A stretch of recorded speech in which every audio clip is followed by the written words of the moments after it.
وطن افسانه پردازه، تو را افسانه میخوانه. حقیقت نام آثاره، حقیقت خانه میخوانه.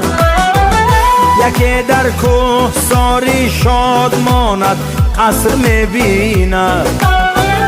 یکی کاشانه ای غم در بغل کاشانه میخواند. وطن ای جان، وطن ای دل، وطن ای سرزمین گل. بهشتی ما، بهشتی ما، بهشتی ما، بهشتی ما.